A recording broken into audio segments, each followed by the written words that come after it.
Assalamualaikum warahmatullahi wabarakatuh. Alhamdulillah, wassalatu wassalamu ala Rasulillah Muhammad ibn Abdillah wa ala alihi wa sahbihi wa man wala. Subhanaka la ilma lana illa ma 'allamtana innaka antal alimul hakim. Rabbi shrah li sadri wa yassir li amri wahlul 'uqdatan min lisani yafqahu qawli, amma ba'du. Betapa kematian sesuatu yang pasti. Allah Subhanahu wa taala berfirman dalam Al-Qur'an. Kata Allah, fa'bud rabbaka hatta ya'tiyakal yaqin. Fa'bud rabbaka hatta ya'tiyakal yaqin. Sembahlah Allah Subhanahu wa taala Tuhanmu.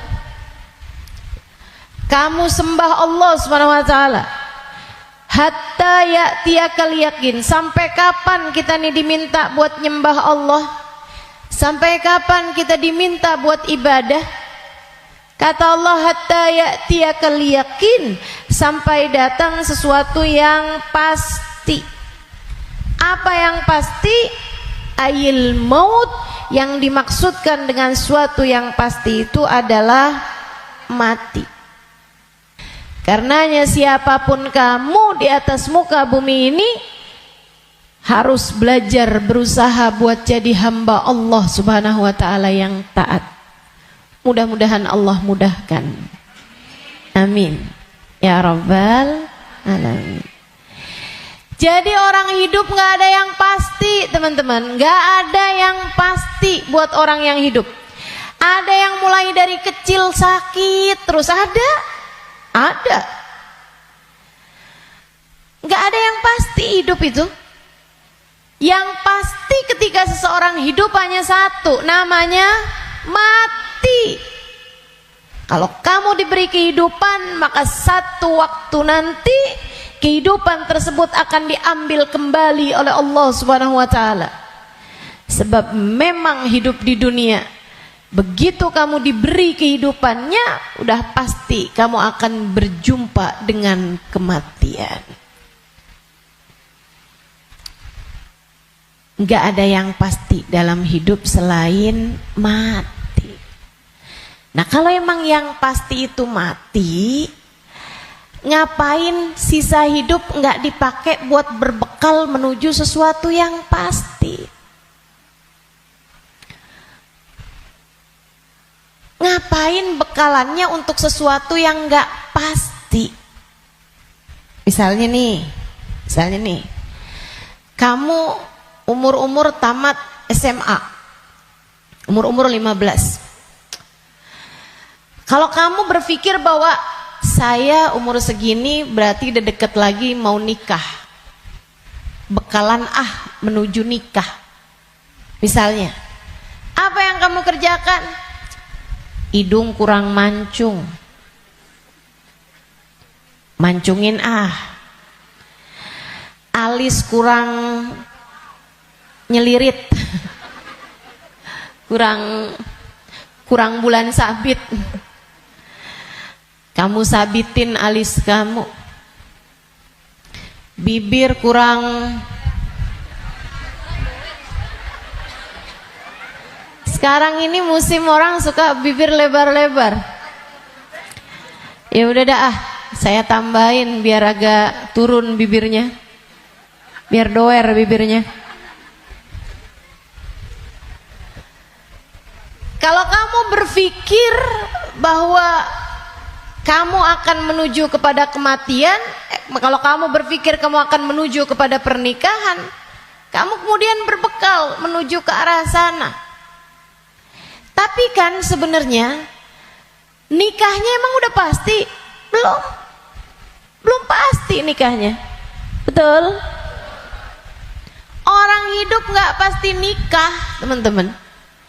Berarti kalau kayak gitu gimana nih caranya nih? Gimana cara kita menjadikan hidup kita bermakna? Takutnya udah siap-siap, tahu-tahu nggak dapet, iya kan? kan? Kan sia-sia. Kalau gitu yang pasti aja, kamu hidup biar bermakna, pastikan hidupmu adalah saatmu berbekal menuju kepada kematian. Saya tuh waktu SD kabarnya pinter. Mungkin ada guru-guru saya di sini. Selamat pagi Bu Guru. Kabarnya dulu pinter waktu saya sekolah. Saudaraku sekalian saya muliakan, tapi saya dulu selalu punya pikiran bahwa bisa jadi umur saya nggak panjang. Walaupun ternyata itu tidak terbukti ya. Sampai dengan sekarang saya masih ada di atas muka bumi ini, udah panjang hidup saya. Dulu itu saya selalu berpikir bahwa bisa saja umur saya nggak panjang. Saya SD, itu saya punya temen sekolah siang, sekolah madrasah, namanya Madrasah Al-Wasliyah. Saya punya temen meninggal dunia. Masih seumuran saya gitu kurang lebih. Sejak saat itu saya kayak selalu berpikir bahwa bisa jadi umur saya nggak panjang. Bisa saja saya juga meninggal dunia gitu. Akhirnya saya suka berpikir bahwa apa yang harus saya lakukan untuk menjadikan yang saya kerjakan bermanfaat kalau umur saya pendek. Akhirnya saya jadi mikir, kalau saya jadi dokter, umurnya harus panjang loh dokter itu. Karena sekolahnya lama. SMP, SMA, kan saya ceritanya SD. SMP, SMA, kuliah. Kuliahnya S1. Habis itu S2. Habis itu ST katanya. Buat jadi dokter spesialis itu kan mesti banyak sekolahnya. Apalagi kalau mau spesialis yang spesialis lagi gitu. Buat jadi dokter yang bagus. Artinya sekolahnya tuh panjang. Baru bisa jadi dokter yang hebat, dokter yang mumpuni di atas usia 30-an tahun, bahkan mungkin 40-an tahun. Habisnya itu dia praktek mengamalkan ilmunya. Berapa lama? Sampai ketika datang ajal menjemputnya. Manfaatnya ilmunya itu berapa lama? Untuk bisa dipraktekkan bermanfaat buat umat manusia gitu. Sampai dengan berapa lama? Sebentar aja berarti. Kita aja kalau udah dirawat sama dokter yang terlalu tua rada was-was. Betul gak? Dokternya mau nulis resep, ambil kacamata dulu gitu kan. Terus nulisnya agak tangannya gemeteran. Takut kita. Ini kalau misalnya dia ngelihatnya salah-salah gitu kan. Atau dia mau nyuntik tangannya udah gemeteran. Waduh udah kayaknya rada gimana gitu. Tapi kita sama dokter muda juga kita ragu-ragu. Betul gak? Coba tuh. Betapa ternyata mau jadi dokter aja itu umurnya cuman dari sekitar 40 sampai ke 50 atau 60 tahun dah gitu. Cuman segitu doang. Sisanya udah enggak tuh. Udah enggak maksimal. Saudaraku sekalian saya muliakan, saya jadi mikir gitu. Wah, kalau gitu enggak usah jadi dokter deh, takutnya umur-umur 30-an tahun saya meninggal, saya enggak bekalan apa-apa nih. Apa ilmu, apa hal yang bisa membuat saya bisa nggak nyesel kalau saya mati muda? Itu yang saya pikirkan lagi zaman saya SD. Hingga akhirnya saya memutuskan untuk saya akan belajar di pondok pesantren. biar saya kenal sama agama Allah, biar saya ngerti caranya jadi hamba Allah, biar saya kenal sama baginda pemimpin agama saya, baginda Nabi besar Muhammad, biar saya bisa dekat dengannya, hingga semoga begitu saya meninggal dunia saya dapat berjumpa dan bertemu dengannya. Itu harapan saya. Akhirnya saya belajar di pondok-pondok pesantren, terus belajar, terus belajar, terus belajar.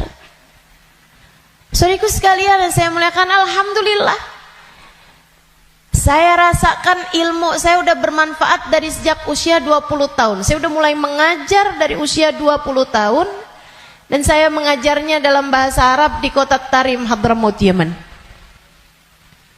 Saudaraku sekalian saya muliakan, pada akhirnya kehidupan mengajarkan kita bahwa jangan mau memperjuangkan sesuatu yang tidak kamu bawa mati. Begitu saya belajar lama, saya jadi ngerti bahwa ternyata bahkan bekalan menuju kematian itu bukan ilmu yang banyak, bukan. Akan tetapi hati yang tersambung dengan Allah penciptanya. Ruh, sebab hulikatir ruhu lil abad. Ruh itu ketika diciptakan, ia diciptakan untuk selamanya. Ruh kamu ini teman-teman sekalian, ini yang akan kamu bawa mati. Hati kamu itu adalah ruh kamu, rasa kamu, ini yang akan kamu bawa mati. Kalau badan ini nggak akan kamu bawa mati. Begitu kamu mati udah tuh nggak ada lagi urusan sama badan. Badan kamu bisa dimakan merayap-rayap tanah dan habis. Bibir kamu yang selalu kamu lipstikin, wajah kamu yang selalu kamu bedakin, mata kamu yang selalu kamu celain, pakaiin celak, kuku-kuku kamu yang selalu kamu potong setiap kali ia memanjang, badan kamu yang selalu kamu rawat, kamu kasih makan, kamu bersihkan, ini hanya akan menjadi makanan santapan rayap-rayap tanah. Ulat-ulat tanah nanti akan masuk ke lubang-lubang hidungmu. Ia akan masuk dalam seluruh anggota tubuhmu dan kamu habis. Makanya katanya Sayyidina Ali bin Abi Thalib, siapa yang kerjanya buat badannya, siapa yang hidupnya hanya mementingkan urusan tubuhnya, silakan cari pahalanya kepada rayap-rayap tanah. Silakan minta balasannya kepada rayap-rayap tanah. Ulat-ulat tanah, mereka yang senang banget, wih, mulus. Ih, badannya bagus. Enak banget nih kita makannya, katanya gitu.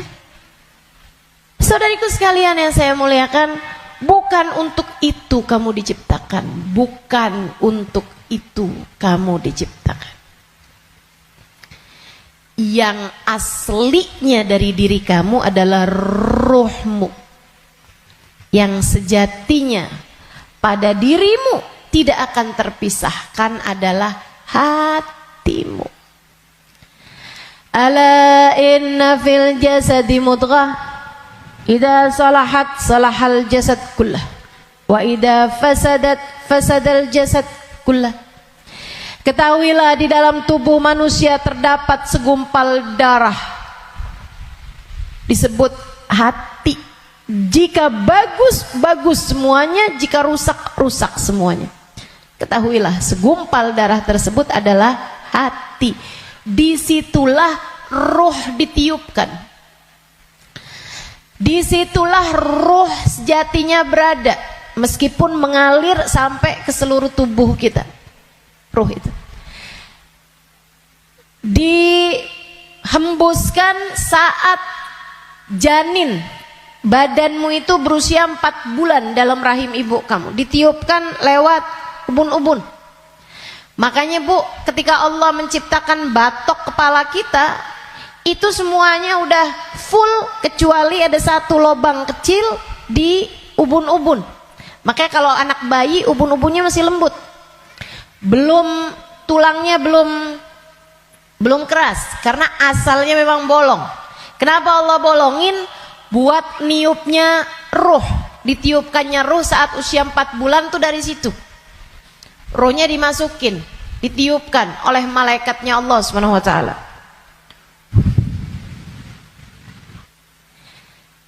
Pusatnya ditaruh di jantung atau di hati, pusatnya tuh ditaruh di hati, menyebar ruh tersebut sampai ke ujung-ujung jari. Itu ruh.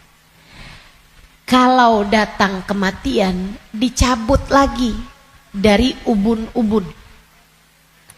Malaikat pencabut nyawa sama halnya dengan malaikat peniup ruh, itu memulai pekerjaannya dari ubun-ubun. Ini nyabut nyawanya juga dari sini.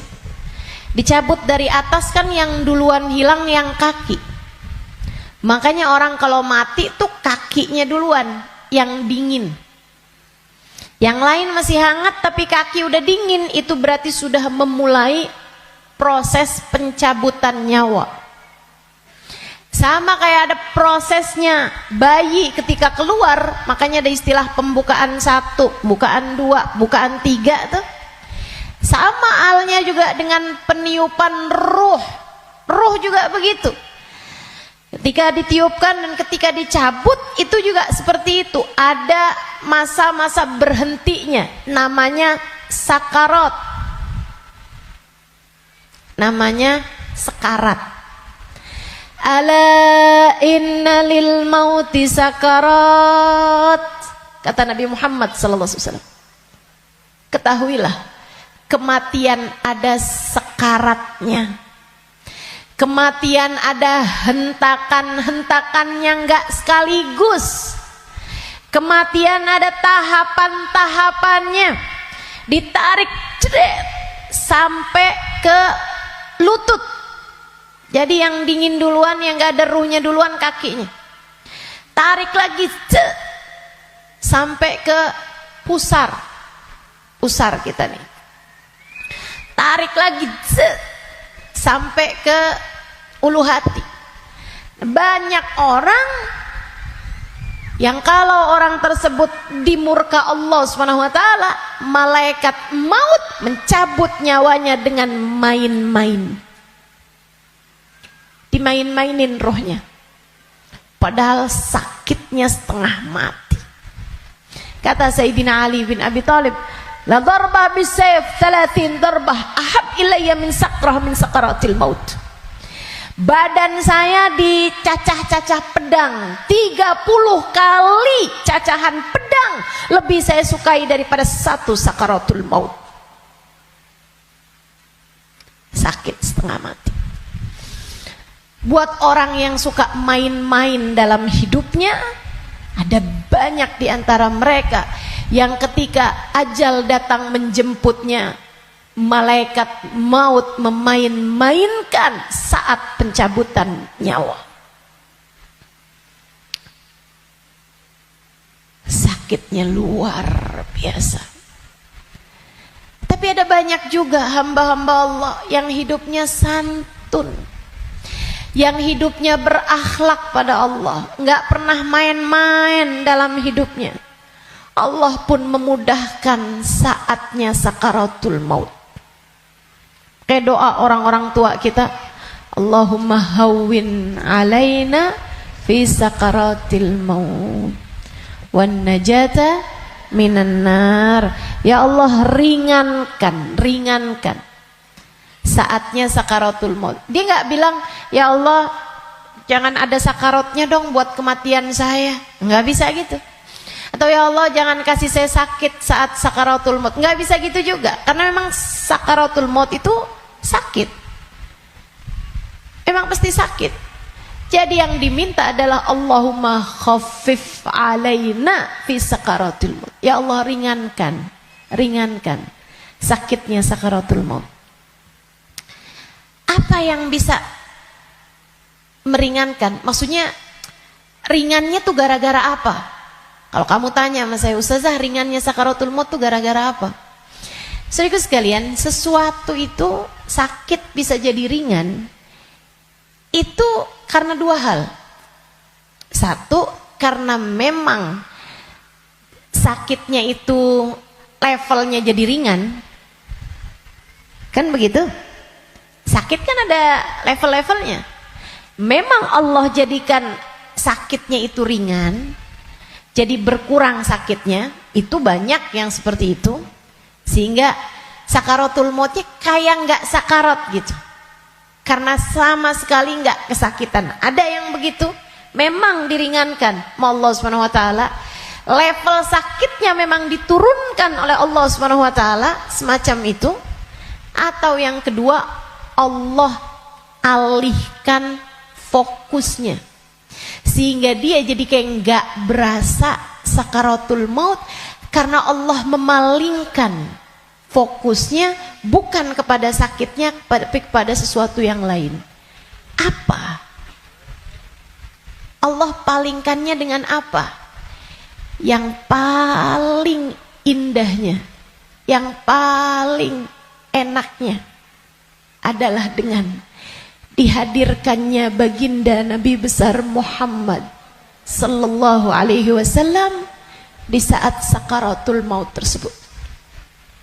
Sakit, tapi enggak jadi terasa sakitnya sebab ia bisa lihat Nabi Muhammad. Sebab dihadirkan Nabi Muhammad untuknya. Sakit, tapi ya nggak terasa. Gimana coba? Gimana sakitnya mau terasa kalau kamu bisa ketemu Nabi Muhammad? Nabi Muhammad misalnya berkata kepadamu, selamat datang wahai umatku. Ya udah nggak ada lagi rasa sakitnya, teman-teman. Udah jadi indah semuanya. Banyak yang begitu juga. Kekasih berjumpa dengan kekasihnya di saat sakaratul maut. Banyak. Kita ustazah gak tahu deh. Minta aja, doa aja, walaupun gak pantas, biar gak nyesel. Betul gak? Betul gak? Mau doa tapi rasanya kayak nggak pantas gitu ustazah. Orang kayak saya kematiannya dijemput sama Nabi Muhammad, emang nggak pantas. Yang kayak kamu ngomongin orang, yang kayak kamu kalau sholat berantakan, betul? Ngarepin kematiannya dijemput sama Nabi Muhammad, siapa kamu? Betul gak? Sama, saya juga berpikir hal yang sama denganmu. Siapa saya? Sampai saya berharap kematian saya dijemput sama Nabi Muhammad. Tidak ada di antara kita yang pantas. Gak ada di antara kita yang layak, gak ada. Gak ada. Tidak saya, tidak kamu, sama. Tapi kita tetap berdoa, kita tetap meminta kepada Allah Subhanahu Wa Taala. Kali-kali aja doa kita diijabah. Ya siapa tahu ya kan? Siapa tahu. Soalnya takut kalau nggak minta nyesel. Sebab Nabi Muhammad itu dermawan. Sebab Nabi Muhammad itu dermawan. Kadang-kadang orang kalau dermawan tuh kita nggak bisa kira, tahu-tahu memberi lebih dari yang kita minta. Itu sakaratul maut. Nanti habis cabut tuh dari pusar sampai ke dada. Dada, hati, itu teman-teman pusatnya. Allati tattali'u alal afidah. Sampai ketika roh tersebut nyampe di afidah, nyampe di dada, tempatnya hati kita itu, pusatnya. Makanya orang kalau ngerasa sakit hati pasti pegang dadanya gitu. Nggak ada yang pegang kepalanya, sakit hati saya, nggak ada. Apalagi pegang kaki, sakit hati saya, nggak ada. Pasti bilang sakit hati saya gitu. Yang dipegang dada, karena memang tempatnya ruh, pusatnya itu adanya di situ, hati kita. Itu sakaratul maut paling sakitnya tuh di situ, karena sumbernya tuh di situ. Baru kemudian dicabut lagi sampai ke ghargharah, sampai ke leher. Kau udah nyampe di ghargharah, hakikat kamu akan ditampakkan. Saat itulah kamu dibukakan langit, bisa lihat tempat balik kamu tuh surga atau neraka. Dan itu bisa terjadi tahun depan, dan itu bisa terjadi bulan depan, untukmu atau untukku. Itu bisa jadi di waktu yang masih sisa panjang, bisa jadi juga sudah tinggal sedikit lagi waktumu untuk merasakan apa yang disebut dengan sakaratul maut ini. Semuanya pasti ngalamin, semuanya nggak ada yang bisa lari. Saat ghargharah, saat nyawa udah sampai di tenggorokan, dibukakan pintu demi pintu, kata Nabi Muhammad. Ketika Nabi bercerita kepada Sayyidah Aisyah, ya Aisyah, man ahabba liqa Allah ahabballahu liqa'ah, wa man kariha liqa Allah karihallahu liqa'ah. Wahai Aisyah, siapa yang senang saat perjumpaannya dengan Allah, Allah pun senang berjumpa dengan dia. Siapa yang benci berjumpa dengan Allah, Allah pun benci berjumpa dengan dia. Ya Rasulullah, walakinnana nakrahul maut. Bukannya semuanya takut memati, Rasul? Takut kan gak senang? Bukankah kita semuanya takut mati, Rasul? Kalau takut mati kan artinya kita nggak seneng. Kalau kita nggak seneng, Allah nggak seneng juga dong ketemu kita. Nggak gitu Aisyah. Tapi nanti saat ghargharah, saat nyawa sudah di tenggorokan, Allah akan bukakan langit-langit, dan Allah akan perlihatkan tempat kembali bagi ruh seseorang. Rohnya itu baliknya kemana?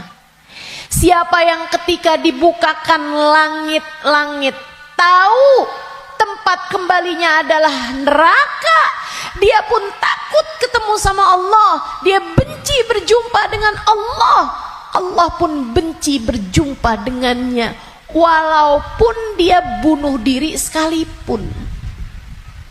Dia bunuh diri nih, pengen mati kan orang bunuh diri. Tapi begitu ruhnya sampai di tenggorokan, begitu dia lihat tempat kembalinya adalah neraka, dia pun takut, kepengen gak jadi bunuh diri. Dia pun pengen balik hidup lagi, karena dia lihat ternyata tempat kembalinya adalah neraka yang sangat menakutkan. Dia benci berjumpa dengan Allah, Allah pun benci berjumpa dengannya. Sebaliknya, orang mukmin, orang yang tawadhu, orang yang hidupnya buat nyari Allah, walaupun sebenarnya takut, walaupun sebenarnya ngeri, tapi saat langit dibuka, dia diperlihatkan bahwa tempat kembalinya adalah surga. Dia pun rindu, dia pun ingin, dia pun cinta untuk berjumpa dengan Allah. Dia pun bahagia, dia sukacita berjumpa dengan Allah. Allah pun sukacita berjumpa dengannya. Allah pun suka untuk berjumpa dengannya. Nih, saat ghargharah ini Allah cerita dalam Al-Quran di surat Al-Mu'minun, hatta idza jaa ahadahumul maut qala rabbirji'un la'alli a'malu salihan fima taraktu kalla innaha kalimatun huwa qailuha wa min waraihim barzakhun ila yaumi yub'atsun. Sadaqallahul azim. Kata Allah, sampai ketika kematian datang kepada kalian, ketika ruh sampai di tenggorokan, dia akan berkata, Rabbirji'un, balikin saya lagi ya Allah, balikin saya lagi ya Allah. Setahun, biarkan saya tinggal lagi di dunia setahun ya Allah. Nggak boleh sebulan ya Allah, nggak boleh seminggu ya Allah. Minggu depan deh ya Allah, matinya minggu depan aja. Gak boleh minggu depan, sehari ya Allah. Besok mati gak apa-apa, jangan sekarang.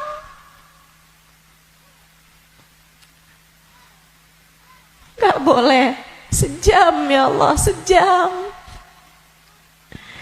Sejam lagi matinya ya Allah, balikin lagi ya Allah. Rabbirji'un la'alli a'malu salihan fima taraktu. Saya akan segera bagi-bagi harta saya buat sedekah. Saya akan segera sholawatan kepada Nabi Muhammad. Saya bakal segera baca Al-Quran. Saya bakal segera sholat. Saya mau minta maaf sama orang-orang.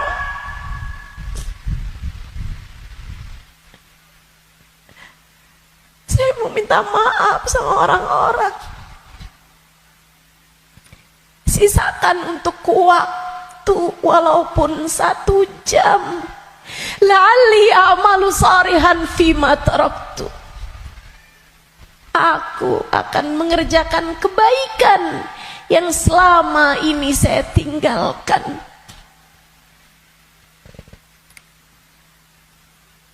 Apa jawab Allah? Kalla innaha kalimatun huwa qailuha. Enggak ada. Sekarang kalimatmu itu hanya jadi omong kosong belaka. Enggak ada ceritanya kamu dikabulkan. Waktunya sudah habis. Game over. End. Udah habis. Kamu gak punya nyawa cadangan. Kamu gak punya hidup simpanan. Kamu tidak sedang dalam masa percobaan. Begitu kamu masuk usia balik, semua sudah mulai tercatat untukmu. Tak ada lagi waktu untuk kembali. Innaha kalimatun huwa qailuha. Itu hanya sekedar kalimat disampaikan begitu aja. Kamu minta balik, enggak ada ceritanya. Wa min waraihim barzakhun ila yaumi yub'atsun. Sekarang waktunya kamu hidup di alam barzakh sampai hari kiamat datang.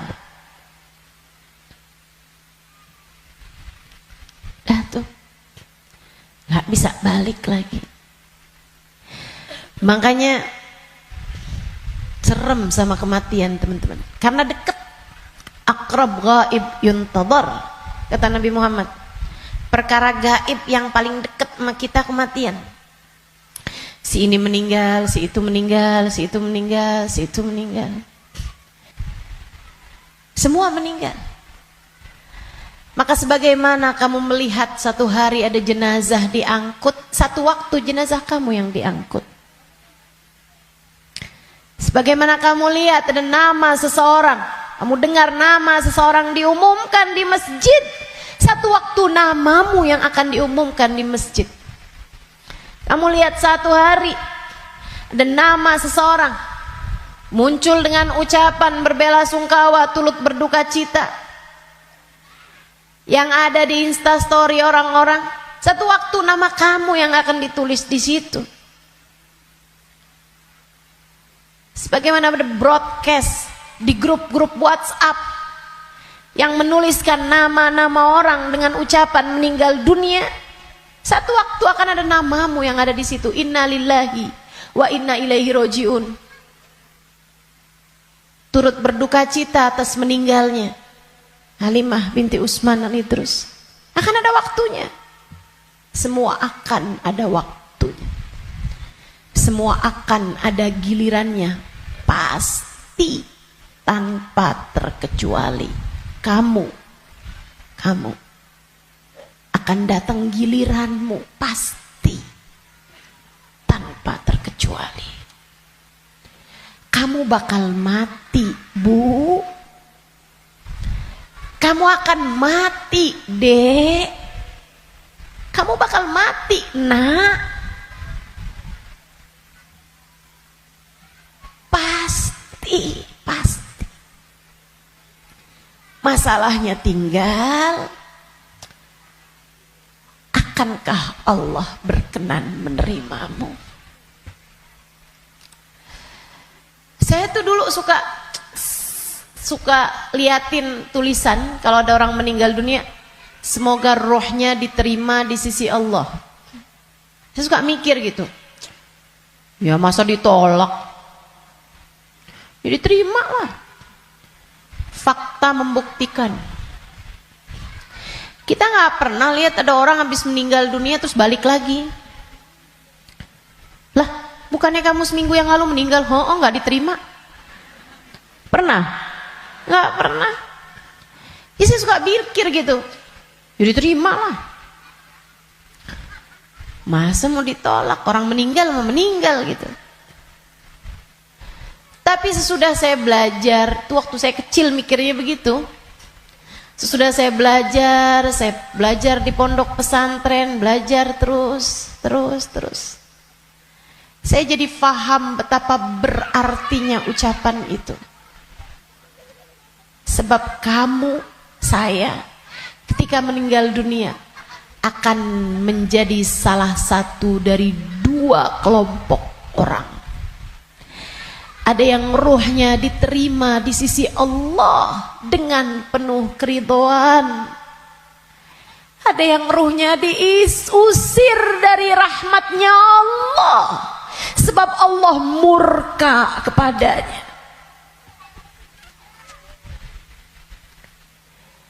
Kalau waktu hidup kayak gini nih, kamu lagi punya perlu, kamu datang ke rumah saudaramu, ditolak dari yang satu, bisa kamu datang ke tempat saudaramu yang lain.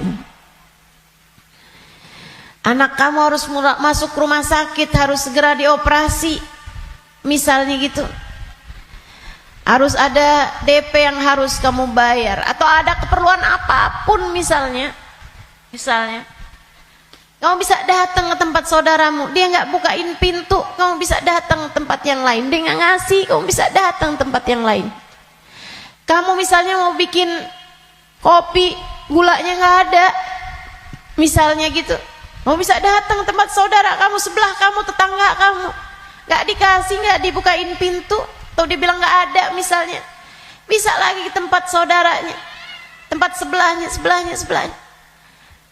Orang hidup ini andai ditolak dari yang satu, kita masih punya pilihan tempat yang lain, seapa-apanya masih ada pilihan tempat yang lain. Tapi kalau kamu meninggal dunia, kamu hanya akan menjadi wa inna ilaihi raji'un, hanya akan kembali kepada Allah Subhanahu wa taala. Kalau pintu rahmatnya Allah tertutup darimu, kalau kamu diusir dari kasih sayang Allah Subhanahu wa taala, Allah tidak berkenan menerimamu, kemana kiranya kamu akan pergi? Terusir dari pintu rahmatnya Allah, kamu mau kemana? Bu, Kak, Dek, Nak, saya sampaikan ini dengan sungguh-sungguh. Jangan pernah mau main-main dalam hidupmu. Jangan main-main sama hidup. Sebab selama kamu hidup, kematian masih akan membayangi. Dan begitu datang kematian sementara Allah belum ridho kepadamu, sangat mungkin rohmu tidak diterima Allah, hingga Allah pun mengusirmu dari pintu rahmatnya dan kamu dikembalikan kepada lembah kemurkaannya.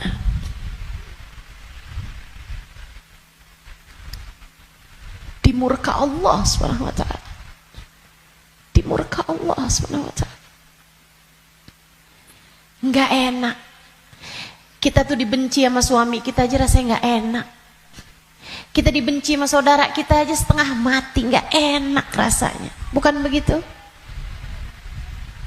Bayangkan kalau kamu datang ke rumah Allah, kamu datang kepada Allah, sementara Allah mengusirmu dan tidak ridho kepadamu serta benci kepadamu, dan kamu gak bisa balik lagi ke atas muka bumi ini, kayak apa rasanya? Dalam keabadian kamu dimurka, dalam keabadian kamu dibenci, dalam keabadian kamu tersiksa.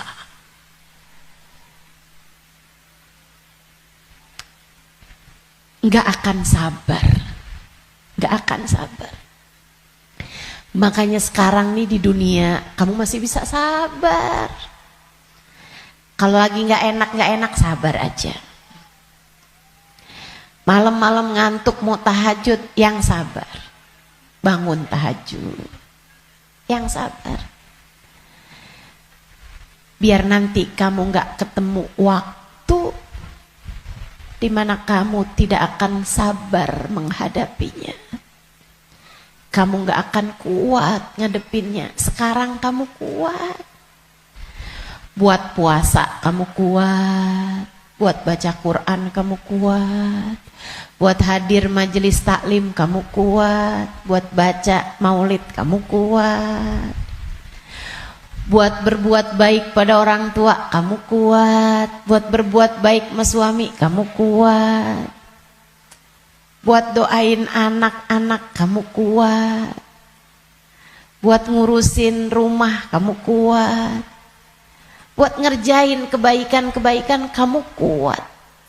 Maka kerjakan apa yang kamu kuat untuk menghindarkan diri dari sesuatu yang kamu nggak bakal kuat. Bertahanlah terus. Bertahanlah untuk tetap menjadi solehah. Yang sabar jadi solehah. Tetaplah jadi hamba Allah yang solehah. Gak kuat nih saya, enggak, kamu kuat, kamu kuat. Saya gak kuat lagi Ustazah ngadepin suami kayak begini. Kuat, kamu kuat. Saya gak kuat lagi Ustazah ngadepin orang tua saya nih Ustazah. Kuat, kamu kuat. Gak kuat lagi saya ngadepin anak-anak saya Ustazah. Kamu kuat, kamu kuat. Kamu kuat. Saya gak kuat puasa, kuat, kuat. Saya nggak kuat tahajud, kuat. Saya nggak kuat baca zikir habis duhur, habis subuh ke isyraq, kuat. Saya nggak kuat baca ratib malam-malam hari, ngantuk saya, kuat. Kamu kuat ngerjain itu semua. Saya nggak kuat ustazah buat berbuat baik sama semua orang. Saya pengen marah aja semuanya. Enggak, kamu kuat. Jangan marah-marah, jangan marah-marah. Kamu kuat. Teman-teman saya sekalian, yang nggak kuat kalau kamu mati dan kamu terusir dari rahmatnya. Yang kamu nggak kuat kalau sampai di dalam kubur ruhmu disiksa, kamu nggak akan kuat. Yang nggak kuat kalau kamu datang malaikat yang menanyai dalam kuburan dan kamu nggak bisa jawabnya, hingga kemudian malaikat tersebut mulai menyiksamu, kamu nggak akan kuat. Sisanya di dunia ini kamu kuat. Saya dijahatin terus sama tetangga saya nggak kuat lagi, kamu kuat. Saya ditinggalin sama teman-teman saya nggak kuat. Percaya saya, kamu kuat. Saya sakit ustazah, saya udah nggak kuat lagi, kuat. Yang kamu nggak kuat kalau kamu sampai diusir dari rahmatnya Allah. Yang kamu nggak kuat kalau ruhmu keluar, dan bisa jadi itu bulan depan, bisa jadi itu minggu depan. Saat ruhmu keluar dan kamu ngelihat tempat kembalimu adalah neraka, kamu nggak akan kuat.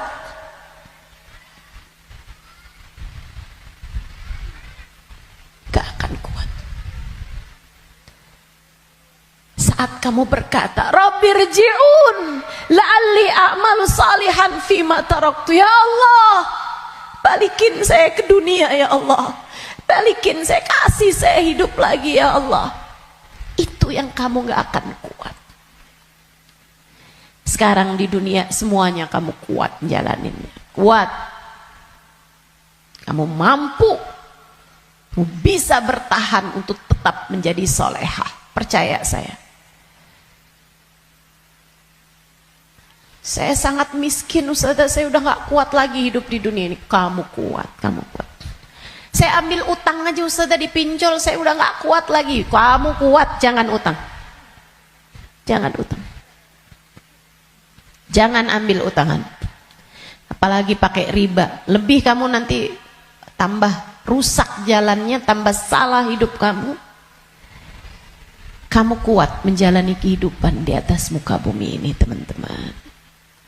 Yang kamu gak kuat kalau sampai mati Allah murka padamu, kamu gak akan kuat. Maka yuk berbekal. Dengan apa berbekalnya? Satu, hidup yang benar. Tetaplah istiqomah. Sholat jangan ditinggal, ibadah jangan ditinggal. Apa yang kamu bisa kerjain. Sedekah biar kata sedikit jangan ditinggal. Saya orang miskin ustazah, saya nggak bisa sedekah banyak-banyak. Tapi kamu masak, banyakin kuahnya kata Nabi. Bagiin tetangga, kasihin tetangga kamu pas kamu lagi masak. Saya nggak bisa sedekah ustazah. Tapi kamu masak nasi, pakai sambal, iya. Apa? Tempe goreng, banyakin, sisain dikit buat tetangga kamu, kasih buat orang yang susah juga yang ada di sekitarmu.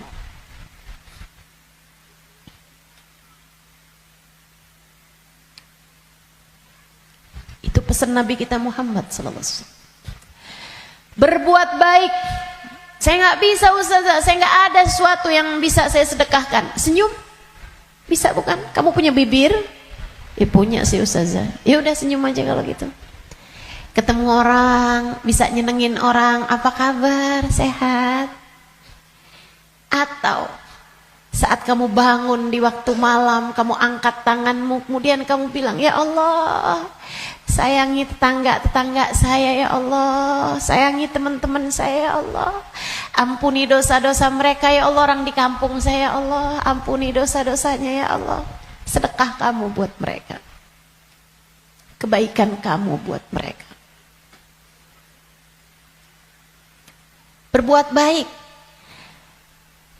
semampu yang kamu bisa, sebisa yang kamu mampu. Apaan aja. Bahkan sekedar kalimat pujian buat suami kamu. Alhamdulillah kamu sehat, saya senang kalau kamu udah sehat. Kata-kata yang enak gitu. Jangan sakit lagi ya, saya kesian kalau lihat kamu sakit. Saya sayang sama kamu. Kalimat yang enak. Ganti kalimat-kalimat yang gak enak. Udah sehat kan, berarti bisa kerja lagi kan. Susah kalau kamu sakit nih. Terus kita mau makan apa kalau kamu sakit terus-terusan? Gak enak banget sih kalimatnya. Kamu bakal mati. Maka pilihlah kalimat yang gak jadi penyesalan bagimu sesudah kematianmu. Yang bagus ngomongnya, yang bagus. Jangan sakiti hati orang. Iya Kak, Bu, Dek. Ucapanmu kepada orang tuamu nak, yang bagus, yang bagus. Mama yang sehat ya Ma, mama yang sehat. Enggak kok, mama nggak pernah ngerepotin. Saya seneng ada mama. Tetaplah sehat Ma, tetaplah kuat Ma. Yang bagus ngomongnya. Nanti nyesel kalau kamu yang pergi atau mamahmu yang pergi.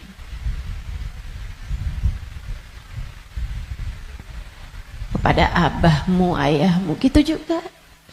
Ngomong yang bagus-bagus aja.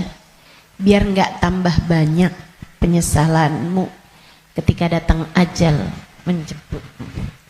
Apapun dari kebaikan yang bisa kamu lakukan, lakukanlah.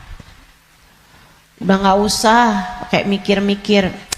Saya mau pakai kerudungan kapan ya? Gak usah. Sekarang orang senegeri udah pakai kerudungan semua kok. Selagi kamu perempuan ya pakai penutup aurat. Saya nggak tahan Ustazah, saya nggak kuat pakai jilbab. Kuat kok. Semua kuat. Bismillah. Bismillah. Lakukan kebaikan, jangan tinggalkan. Sebab seperti mana kamu hidup, seperti itulah kamu akan mati. Jika kebaikan yang kamu lakukan dalam hidupmu, kamu hanya akan berjumpa dengan kebaikan-kebaikan sesudah kematianmu. Kebaikan kamu lakukan karena Allah, Allah akan membalasmu dengan kebaikan-kebaikan dari sisinya. Dan itu akan sangat menyenangkan. Kama ta'ish tamut. Sebagaimana kamu hidup, seperti itu pula lah kamu akan mati. Maka tetaplah istiqomah di jalan Allah. Itu bekal utama. Bekal keduanya, selalulah berdoa, selalulah meminta kepada Allah agar dikaruniai husnul khatimah. Sering-sering minta, ya muqallibal qulub, tsabbit qalbi ala dinik. Wahai zat yang membolak-balikan hati, tetapkanlah hati kami berada dalam keimanan kepadamu. Selalulah berdoa, Rabbana la tuzigh qulubana ba'da idh hadaitana wa hab lana min ladunka rahmatan innaka antal wahhab. Ya Allah, jangan pernah kau cabut hidayah iman yang telah kau anugerahkan kepadaku. Anugerahkanlah pula untuk kami rahmatmu. Sesungguhnya engkau adalah zat yang maha memberi. Selalulah berdoa, Ya Allah biha, Ya Allah biha, Ya Allah bihusnil khatimah, Ya Allah biha, Ya Allah biha, Ya Allah bihusnil khatimah.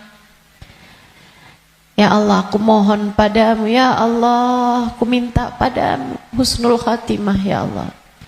Akhir kehidupan yang baik. Kematian dengan membawa iman. Kematian sedangkan kau berkenan menerima kami, Ya Allah. Terus doa. Terus minta sama Allah. Sebab la yarudul qada illa du'a.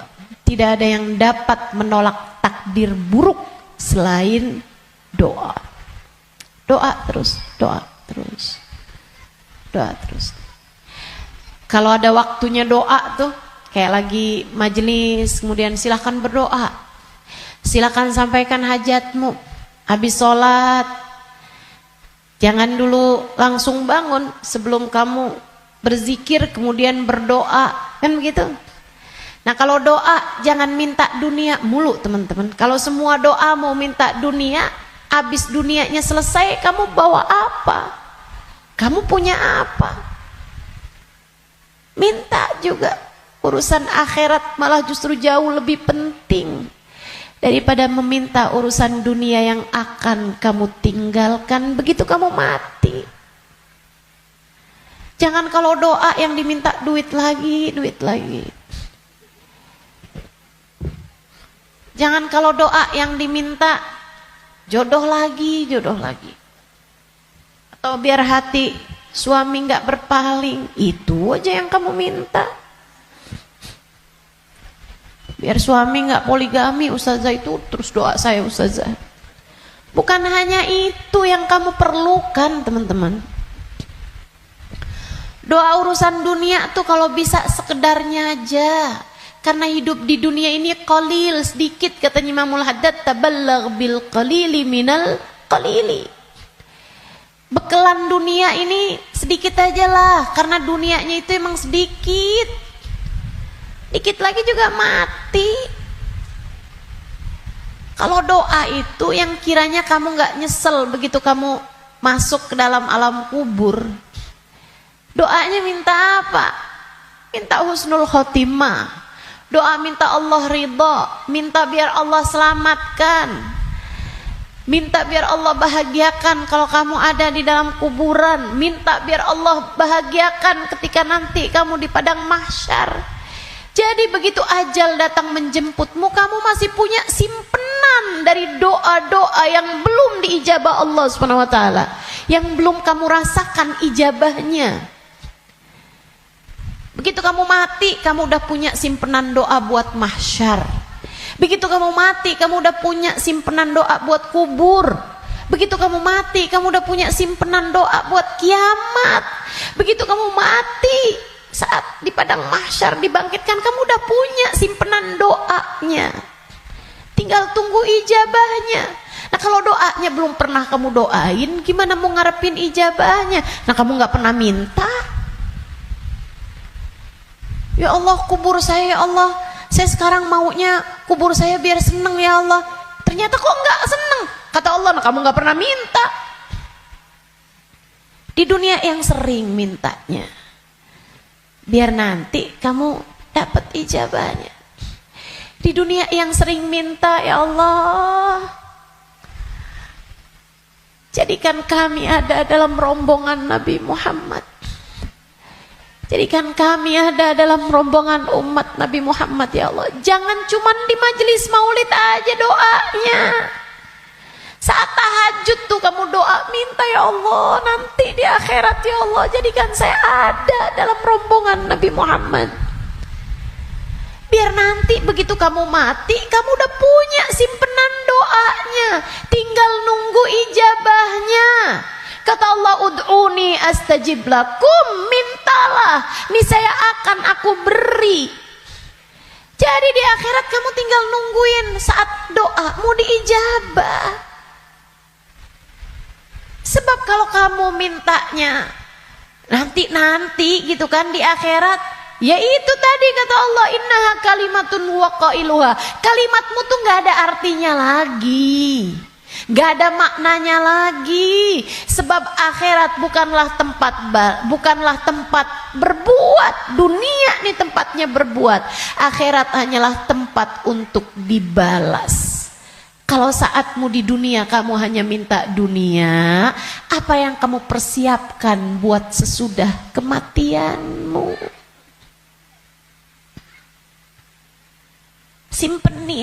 Simpenin doa-doa yang banyak buat akhirat, karena akhirat itu jauh lebih panjang, jauh lebih penting, jauh lebih berarti, jauh lebih bermakna. Dunia ini hanya sebentar, teman-teman. Jangan sampai nyesel. Jangan sampai nyesel. Doa. Doa tidak pernah hanya sekedar. Itu adalah semua yang kamu perlukan. Kita semua perlu doa. Semua perlu doa. Makanya banyak-banyak doa. Minta sama Allah agar kehidupan kamu sesudah kematian menjadi kehidupan yang menyenangkan. Amin ya rabbal. Satu tadi istiqomah taat, bekal menuju kematian ya. Yang kedua tadi apa? Doa. Yang ketiga, teman-teman saudaraku sekalian, bekal menuju kematian itu ampunan dari Allah Subhanahu wa taala. Itu bisa kamu dapat dengan memohon ampunan, beristighfar dan bertaubat, meninggalkan dosa-dosa. Kamu mau berbekal menuju kematianmu, tinggalin dosa. Tinggalin dosa. Tinggalin dosa. Udah deh, ucapkan selamat tinggal buat dosa-dosa. Adik-adik yang sudah umur 20-an tahun, belum datang jodoh, Ustazah saya pacaran ya. Jangan. Kenapa Ustazah? Dosa. Tinggalin dosa. Kamu belum tentu punya waktunya buat taubat. Kamu belum tentu sisa waktumu itu mencukupi untuk kamu bertaubat. Nggak usah deket-deket sama dosa. Ya Ustazah, kalau nggak pacaran kita nggak nikah Ustazah. Siapa bilang? Banyak kok orang-orang nikah nggak pakai pacaran. Dan banyak juga orang pacarannya sama siapa, nikahnya sama siapa. Betul? Betul? Ngapain kamu menghabiskan energi, menghabiskan rasa hanya untuk menjaga jodoh orang? Ngapain? Udah jauh lebih aman kamu gak usah jagain jodoh orang, kamu jagain hidup kamu sendiri. Sebab yang akan mendapatkan balasannya adalah dirimu sendiri. Dek, Nabi Muhammad tuh seneng sama pemuda-pemuda yang taat, lebih daripada senengnya Nabi Muhammad sama orang-orang tua yang taat. Jadi kamu gak usah nunggu tua buat taat. Kamu gak usah nunggu tua buat deket sama Nabi Muhammad. Justru di saat kamu masih muda, andai pun kamu nanti sampai tua, justru di saat muda nih kesempatan kamu buat deket sama Nabi Muhammad. Sebab Nabi senang sama pemuda-pemudi yang hidup dalam menjalani taat kepada Allah Subhanahu wa taala. Dijanjiin barengan sama Nabi Muhammad. dijanjiin ada dalam naungan di bawah arasnya Allah di saat tidak ada naungan kecuali naungan Allah. Syab nasya fi taatillah, pemuda, pemudi, laki-laki, perempuan, muda yang hidup dalam taat pada Allah Subhanahu wa taala. Kamu umur masih 17 tahun tapi sudah istiqomah tahajud, Nabi cinta padamu. Kamu umur masih 17-18 tahun, akan tetapi kamu istiqomah baca Al-Quran, Nabi cinta padamu. Umur masih belasan tahun, tapi kamu udah punya zikiran yang kamu istiqomahkan baca. Kamu udah punya solawatan yang kamu istiqomahkan baca. Kamu bahkan nyaris hafal kitab-kitab maulid yang berisi sejarah hidupnya Nabi Muhammad. Fix, kamu pantas dicinta sama Nabi Muhammad.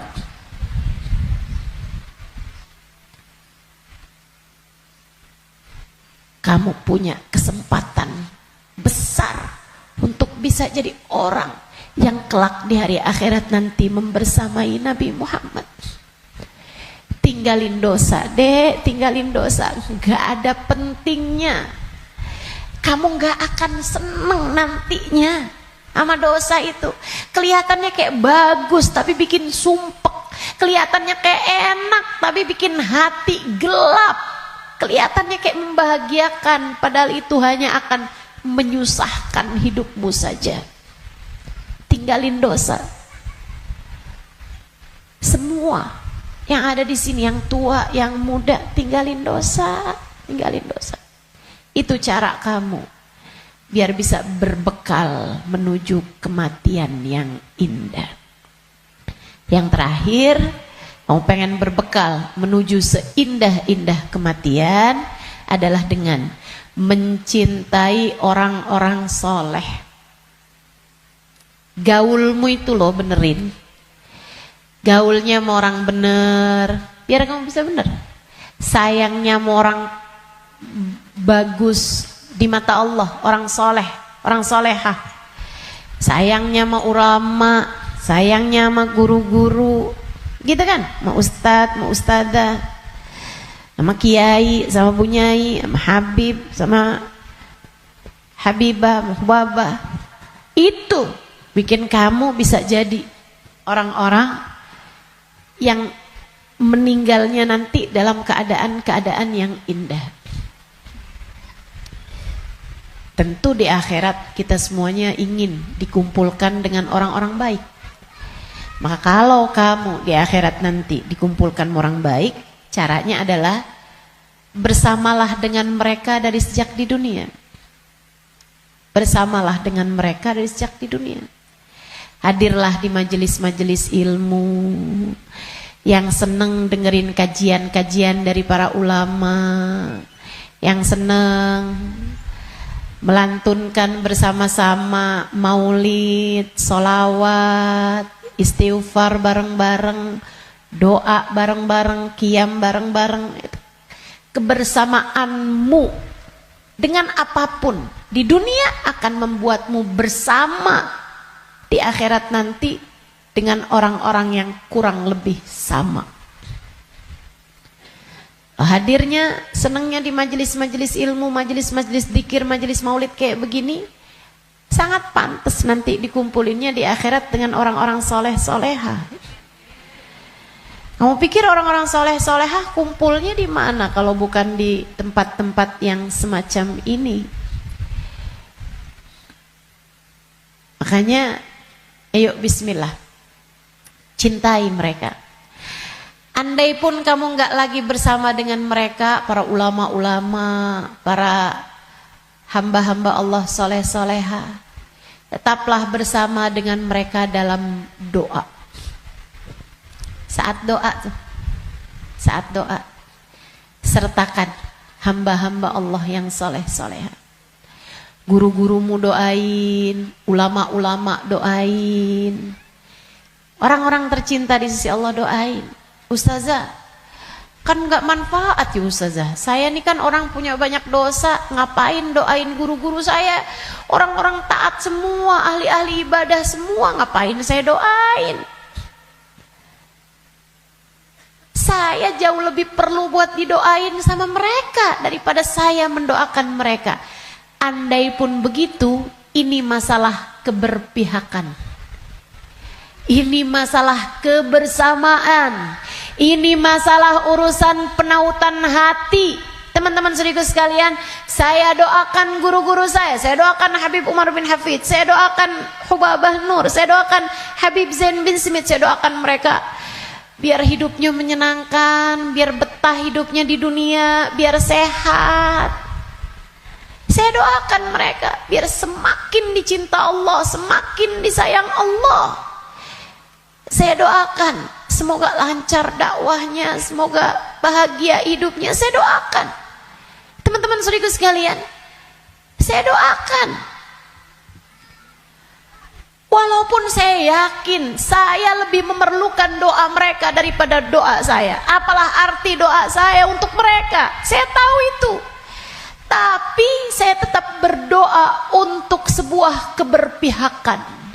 Saya doa untuk sebuah keberpihakan. Saya doa. Teman-teman saudaraku sekalian saya muliakan, kamu tahu nggak? Kalau ada artis-artis dunia, aktor-aktor dunia, pemain bola sakit misalnya, yang doain ribuan orang, yang doain bahkan mungkin jutaan orang mendoakan orang tersebut, yang bahkan mohon maaf banyak diantara mereka yang nggak beriman kepada Allah.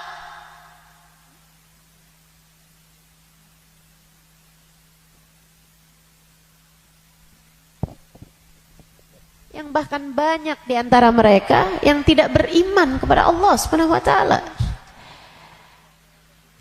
Kenapa orang-orang mau mendoakan orang tersebut? Itu dia tuh namanya keberpihakan, penautan hati. Kita doain guru-guru kita walaupun kita merasa kita lebih perlu doa mereka daripada doa kita, daripada mereka terhadap doa kita, biar Allah tahu ada orang-orang soleh dalam lisan-lisan kita. Biar Allah tahu ada mencintai para ulama di dalam hati kita. Biar Allah lihat hati kita punya cinta yang besar kepada hamba-hamba yang tercinta di sisi Allah. Pada akhirnya biar Allah tahu kita ada di jalan mereka. Kita ada di jalan mereka. Biar semoga di akhirat nanti Allah membersamakan kita bersama dengan mereka. Penting mencintai orang-orang soleh. Sebab almar'u ma'aman ahab, seseorang di akhirat nanti hanya akan dikumpulkan dengan orang yang dia cintai. Dan yang paling penting buat kita cintai, nomor satu, yang ada di puncaknya adalah baginda kita Nabi besar Muhammad.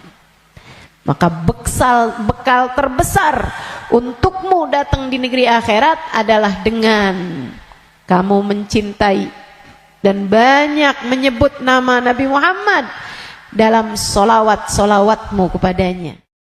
Kata beliau, siapa yang suka memuliakan akhir-akhir segala sesuatu, Allah akan memuliakan akhir kehidupannya dengan husnul khotimah. Allah itu menjadikan al-umur bi khawatimiha. Segala urusan tergantung dari bagaimana akhirnya. Kata Nabi kita Muhammad sallallahu alaihi wasallam, al-umur bi khawatimiha. Segala urusan tergantung dari bagaimana akhirnya. Kita punya kehidupan, ini tergantung dari bagaimana akhirnya. Demikian pula dengan keadaan-keadaan kita. Allah SWT menjadikan akhir-akhir segala sesuatu tuh yang paling bagusnya. Kayak makanan aja, kata Nabi Muhammad, al-barakah fil akhir. Berkah adanya di akhirnya. Makanya jangan ninggalin sisa di makanan. Yang paling berkahnya justru ada pada bagian akhirnya. Saudaraku sekalian, saya muliakan, hari nih, sepanjang hari sama sepanjang malam, yang paling bagus bagian akhirnya. Sepanjang hari ini paling bagusnya saat menjelang maghrib, saat sore tuh, jelang-jelang maghrib. Sama waktu paling afdol bahkan dalam sehari semalam adalah bagian terakhir dari waktu malam, thuluthul lailil akhir, sepertiga malam yang terakhir. Bahkan dalam hadis Nabi Muhammad SAW mengatakan, Innallaha yanzil fi thuluthil lailil akhir wa yunadi hal min mustaghfirin hal min taib. Sesungguhnya Allah Subhanahu wa taala turun di sepertiga malam yang terakhir. Kemudian manggil-manggil, mana nih di antara hambaku yang mau bertaubat, yang mau kembali, aku akan terima. Mana nih di antara hambaku yang mohon pertolongan, aku akan beri padanya pertolongan. Siapa nih di antara hambaku yang memohon ampunan, aku akan beri padanya ampunan. Hal min talib hajatin, siapa nih di antara hambaku yang meminta satu hajat, fauniluhul matalib, maka aku akan kabulkan segala hajat-hajatnya. Waktu paling mustajab di akhir malam, sesaat menjelang subuh. Sampai-sampai dikatakan ma'uqitatil wilayah illa fi jawfil lail. Tidak diberikan kewalian kecuali di malam yang sangat gelap, di kegelapan malam. Kapan kegelapan malam? Malam semakin gelap, pertanda fajar sebentar lagi terbit. Artinya bahwa waktu paling gelapnya malam adalah di bagian terakhirnya malam. Nah, itu para wali-wali jadi wali karena mereka ada di waktu tersebut sedang munajat, sedang berdoa, sedang meminta, sedang ibadah pada Allah Subhanahu wa taala. Jadi kalau lagi mikir gitu, jangan-jangan saya wali. Coba diingat-ingat. Tahajudmu gimana? Ibadahmu di waktu malam gimana? Yang masih banyak tidurnya kayak kita ini udah deh. Yang penting selamat. Gak usah ngarep jadi wali. Sedikit sekalian, waktu paling mustajab, waktu paling berkah di akhir bagian malam. Demikian pula dengan akhirnya minggu, hari Jumat. Hari Jumat tuh akhirnya minggu. Nah, itu kan paling afdol. Hari dalam seminggu paling afdolnya adalah hari Jumat. Sedikit sekalian saya muliakan, kemudian akhir bulan. Itu namanya ayyamus sud, hari-hari gelap. Sunnahkan untuk berpuasa. Sebagaimana disunnahkan pula untuk berpuasa pada hari-hari terang, yaitu ayyamul bid, tanggal 13, 14, 15 dari tiap bulannya. Nah, itu merupakan waktu-waktu yang mustajab. Termasuk juga yang segera akan kita jelang secara khusus, yaitu akhir tahun kita ini. Waktu yang sangat mulia. Beliau mengatakan, Habib Umar bin Hafid mengatakan, kamu kalau pintar menghormati akhir tahun, akhir hari, akhir malam, gitu kan ya? Akhir dari segala sesuatu kamu suka muliakan, maka Allah Subhanahu wa taala akan memuliakan hidupmu dengan akhir yang terbaik. Kita nih hidup nih, mau kayak gimana kita jalaninnya, tetap nilainya tuh di bagian final. Sama tuh kayak orang lomba mau maraton kah, lomba mau cepet-cepetan setir mobil misalnya, lomba mau cepet-cepetan apapun aja, itu urusannya sama akhir, teman-teman. Gak ada orang ceritanya lomba maraton siapa yang paling cepet jalan di awal, gak ada. Pasti apakah dia nyampe garis finish apa enggak, apakah dia nyampe bagian akhirnya apa enggak. Yang awalnya santai-santai bahkan paling belakang, kalau akhirnya dia sampai di garis finish dalam keadaan paling awal, dia terhitungnya adalah juaranya, pemenangnya. Demikian pula dengan hidup kita. Andai ada orang sepanjang hidup berbuat dosa, kata Nabi kita Muhammad sallallahu alaihi wasallam, "Lau anna imra'an", andai ada seseorang dia ngerjain perbuatan dosa sepanjang hidupnya, kemudian di akhir hidupnya dia bertaubat, di akhir hidupnya dia kembali, kemudian dia diakhiri hidupnya dalam keadaan baik, maka dia akan masuk ke dalam surga Allah Subhanahu wa taala.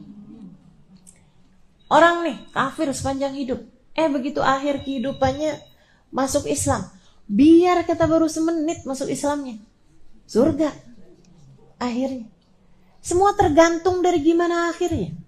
Saudara sekalian saya muliakan, namun sebaliknya juga, dan ini yang kita ngeri. Andai ada orang ngerjain taat seumur hidup, tapi akhir kehidupannya dia mengerjakan dosa yang membuat Allah Subhanahu wa taala murka hingga mencabut iman dari dalam hatinya, dia mati su'ul khatimah, maka tak ada jatah darinya dari kesenangan akhiratnya Allah Subhanahu wa taala. Dia hanya akan menjadi salah satu dari calon-calon penghuni api neraka. Semua tergantung dari bagaimana akhirnya. Nah, kita mau menuju akhir kehidupan kita nih. Gak ada loh orang yang jalannya mundur menuju kematian, gak ada. Gak ada orang yang tambah lama, tambah muda tuh gak ada. Emang tambah lama ya tambah tua, teman-teman. Tambah lama, tambah deket mau waktunya mati. Itu udah pasti. Karenanya kalau kepengen akhir kehidupannya dalam keadaan baik, yuk belajar buat memuliakan akhir-akhir segala sesuatu. Salah satunya adalah dengan kita memuliakan akhir tahun kita ini. Sehingga semoga nantinya saat akhir kehidupan kita, Allah memuliakan kita dalam husnul kematian yang indah, kematian yang bagus, kematian yang bagus. Nah, apa nih yang mesti kita lakukan nih di akhir-akhir tahun semacam ini, teman-teman saudara sekalian? Yang paling penting, mesti banyak-banyak minta ampunan dari Allah Subhanahu wa taala. Istighfarnya mesti kita perbanyak. Emang dosanya banyak, minta ampunnya kan mesti banyak juga. Katanya ulama, kalau kamu ngerasa nggak bisa nyamain ahli ibadah dalam ibadah mereka, sekurangnya samain ahli taubat dalam permohonan ampun mereka. Kita mau nyusulin para wali nih dengan ibadahnya. Ya saya udah tahu lah siapa diri saya. Dan saya rasa teman-teman juga ya 11-12 lah sama saya. Kan begitu? Ibadah kita serba terbatas, teman-teman saudara sekalian. Quran kita terbatas, sholawatan kita terbatas. Ibadah malam kita terbatas, sedekah kita terbatas. Lapar puasa kita terbatas, apalagi jaga hati kita terbatas, apalagi segala macam saya terbatas. Kayaknya yang gak terbatas itu cuma dosa. Dibilang ibadahnya banyak, kayaknya masih sedikit deh. Kalau dibilang ada yang banyak, itu adalah dosa. So ikut sekalian saya muliakan, kita rasanya kayak putus asa buat nyamain ahli ibadah dengan ibadah-ibadah mereka. Kalau saya baca tuh, ibadahnya para walinya Allah Subhanahu wa ta'ala. Gak usah yang jauh-jauh teman-teman saudariku sekalian. Ibadahnya Hubabah Khadijah binti Syekh Abu Bakar bin Salim. Saya temui beliau. Saudariku sekalian saya muliakan, waliyah min awliyaillah, seorang perempuan besar yang ketika memandang wajahnya air mata saya tak berhenti bercucuran. Bukan karena wajahnya sangat cantik, rupawan, misalnya bukan. Tapi mungkin itu adalah bagian dari apa yang disebutkan oleh Nabi Muhammad SAW. Ketika ditanya tentang seorang wali itu yang kayak gimana, kata Nabi Muhammad menjawab, alladzina idza ru'u dzukirallah. Orang-orang yang ketika kamu memandang wajahnya mengingatkanmu kepada Allah. Para walinya Allah Subhanahu wa taala. Jalla jalaluhu wa ta'ala azamatuh. Saudariku sekalian saya muliakan, Wabah Khadijah. Teman saya ada yang nanya, Wabah, gimana sih Wabah nih ibadahnya apa? Kata beliau, nak, saya suka istighfar. Terutama di waktu malam. Kapan Wabah istighfarnya? Berapa banyak Wabah istighfarnya? Saya nggak pernah ngitung. Mulai jam berapa Wabah istighfarnya? Habis selesai sebagian witir, dia bilang salat isya, dia kerjain witir beberapa rakaat. Beliau bilang habis makan malam, mulai itu saya duduk siapin 5 kurma sama air. Dia bilang saya mulai baca istighfar yang beliau baca, astaghfirullah lil mu'minin wal mu'minat. Itu istighfarnya Wabah Khadijah. Ya Allah, saya mohon ampun untuk semua orang Islam, baik laki-laki maupun yang perempuan. Astaghfirullah lil mu'minin wal mu'minat. Dia bilang saya baca itu nggak saya hitung. Sampai saya berasa haus, saya minum air. Sampai nanti saya berasa mulai lapar, saya makan, mulai pengen istirahat, saya makan 1 kurma, saya minum airnya. Saya baca lagi. Ntar udah kayak berapa lama gitu kan, mulai kering tenggorokannya. Minum airnya lagi, makan kurmanya. Dia bilang kalau udah 5 kurma, selesai, udah tuh saya berdiri. Jam berapa kira-kira Hubabah? Ketika biasanya dia bilang ketika saya mendengar suara tarhim di masjid. Di malam besok. Itu ibadah para hamba-hamba Allah Subhanahu wa taala. Jalla jalaluhu ta'ala azamatuh. Teman-teman sekalian saya muliakan, para walinya Allah Subhanahu wa taala, kekasih Allah Subhanahu wa taala, demikian keadaan mereka. Gak usah jauh-jauh. Mungkin Wabah Khadijah masih agak nggak kelihatan mata gitu. Teman-teman sekalian, Hubabah Nur. Teman-teman semua alhamdulillah matanya telah diizinkan Allah memandang wajah wanita mulia itu. Hubabah Nur binti Habib Muhammad bin Abdullah Al-Haddad alaiha ridwanullah. Itu saudaraku sekalian saya muliakan. Tiap malam baca ratib. Dulu tuh kalau baca ratib, baca la ilaha illallah, itu cuma 40. Lama-lama naik 50, lama-lama naik 100. Lama-lama 500. Sekarang ini udah 1000.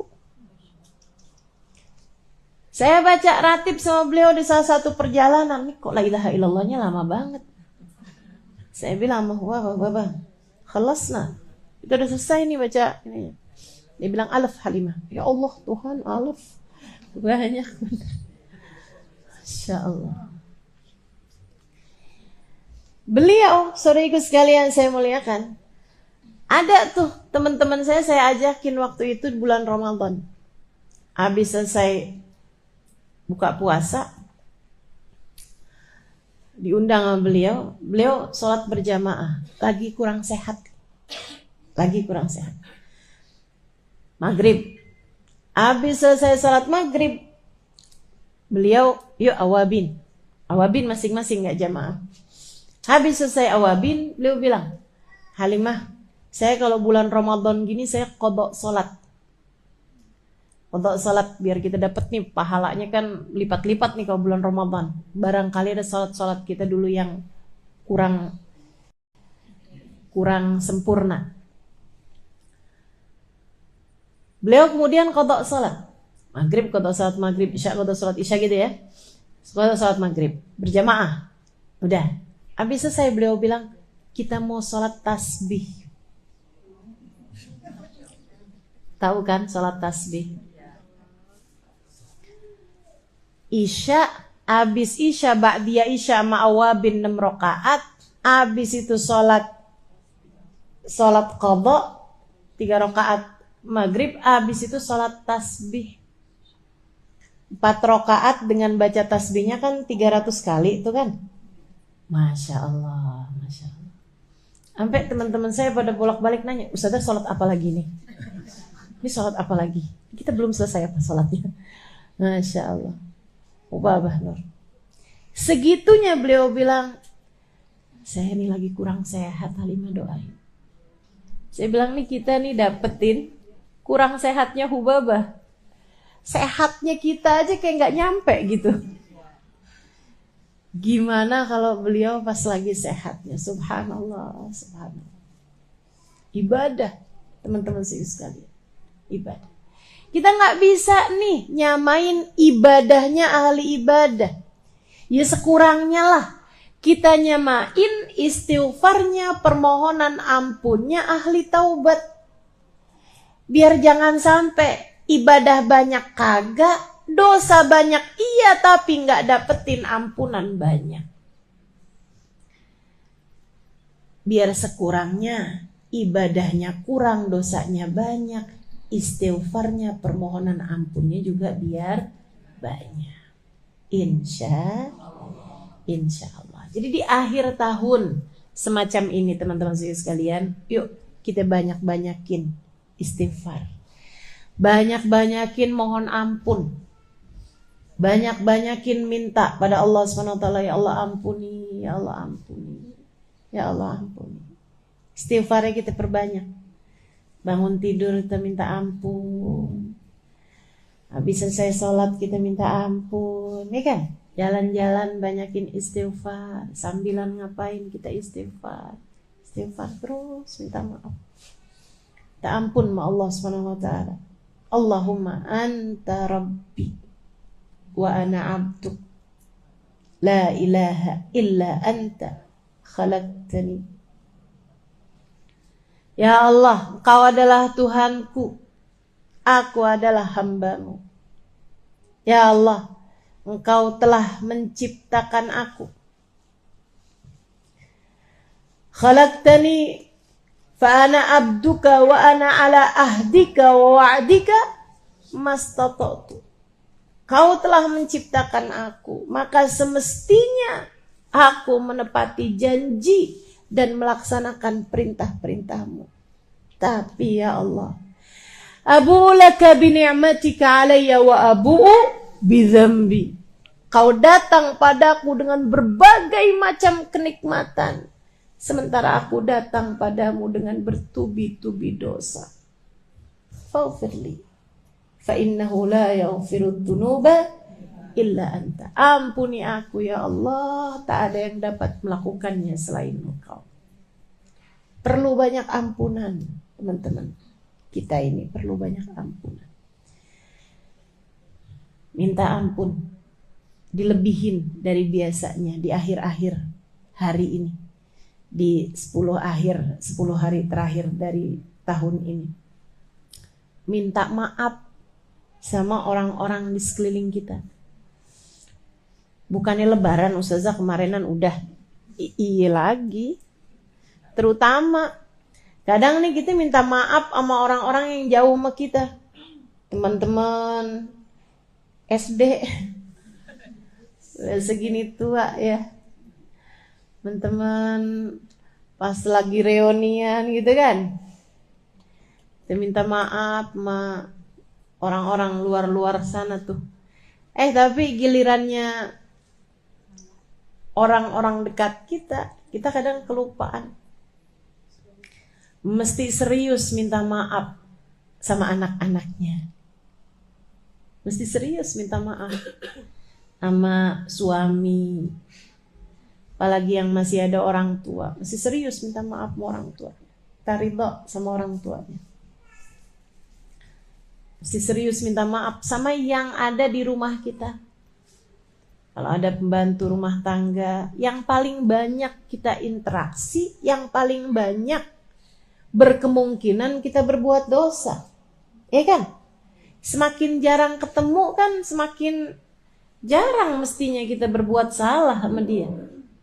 Tapi giliran yang sering-sering ketemu ini kan yang paling mungkin. Ada ucapan kita yang gak benar, gak enak, ada perlakuan kita yang menyinggung perasaan, ada perbuatan kita yang merendahkan, dan seterusnya. Buat yang pada masih punya suami, penting buat minta halal, minta ridho suaminya. Gak usah nunggu sakit. Pas lagi sakit baru minta maaf. Takutnya mati mendadak. Mati gak pakai sakit kan kapan tuh mau minta maafnya? Mendingan mesti sering-sering aja minta maaf. Mesti sering minta ridho. Ini di hari-hari terakhir dari tahun ini nih. Pas lagi ada kesempatannya yang enak, minta maaf. Teman-teman saya sekalian. Memang sering ketemunya pasti sering banyak salahnya kan? Betul gak? Jarang-jarang ketemunya ya insya Allah jarang-jarang juga salahnya. Mudah-mudahan Allah ampuni dosa-dosa kita. Ustazah, kalau kita bikin salah sama orang tua, kita bikin salah sama suami, itu antara kita sama dia dosanya? Iya, antara kita sama dia dan antara kita sama Allah. Dua-duanya tuh. Kenapa gitu? Sebab Allah minta kita buat hormat sama mereka. Sebab Allah minta kita buat hormat sama suami kita. Karenanya misalnya nih, kita bikin salah yang suami nggak tahu. Luaran kita ngomongin suami kita, misalnya suami kita nggak denger, nggak tahu. Dosa apa nggak dosa tuh? Dianya kan nggak tahu, dia nggak tahu apa-apa. Jadi sekalian, lain dengan kamu ngambil duit di saku baju dia atau di dompet dia gitu. Atau di ATM dia gitu kan. Nah, kalau itu dosa antara kamu sama suami itu udah pasti. Tapi kalau misalnya kita ngerjain dosa yang suami kita nggak tahu, itu dosanya antara kita sama dia aja atau antara kita sama Allah SWT. Dosa antara kita sama dia karena dianya nggak tahu, nggak dosa kita. Tapi yang lebih besar adalah dosa antara kita sama Allah SWT. Makanya anak-anak muda nih, terutama yang berumah tangganya masih baru awal-awal gitu kan. Ya saya berharapnya seperti itu. Walaupun kadang-kadang orang tua juga suka ada yang genit juga. Malam-malam suaminya udah tidur, dia WhatsAppan sama laki-laki lain gitu kan. Dia ngeliat di scroll misalnya, terus dia kirim DM ke laki-laki di luaran sana, ditanggapi, suaminya nggak tahu, betul, suaminya nggak tahu, tapi Allah tahu. Dan Allah SWT yang memerintahkan kita untuk bisa jaga diri kita, untuk bisa jaga harga diri kita, untuk bisa jaga hati suami kita. Yang minta kita melakukannya adalah Allah SWT. Maka meskipun suami kita nggak tahu, kita tetap dosa. Karena dosanya bukan hanya urusan antara kita dengan suami, melainkan dosa antara urusan kita dengan Allah SWT. Jalla jalaluhu ta'ala ta'ala. Karena ya teman-teman sekalian, paling banyak tuh kita punya salah pasti sama orang yang paling banyak kita berinteraksi sama dia. Mesti serius minta maaf. Termasuk ibu-ibu sekalian kepada anak. Kita nih masih punya banyak pemikiran bahwa orang tua tuh gak pernah bikin salah sama anak. Siapa bilang? Siapa bilang? Kayak yang mesti minta maaf tuh anak sama orang tua. Itu iya. Itu iya. Anak mesti minta maaf sama orang tua. Itu iya, betul. Tapi bukan berarti orang tua gak punya salah sama anak. Banyak. Dari kecil kita ngajarin mereka cinta dunia. Apa gak salah tuh? Salah. Kamu nak mesti belajar yang pinter. Biar kamu kaya. Nanti kalau kaya kamu dihormati orang. Gitu kan? Kita menanamkan hal yang salah dalam pikiran anak-anak kita, bahwa kemuliaan ada pada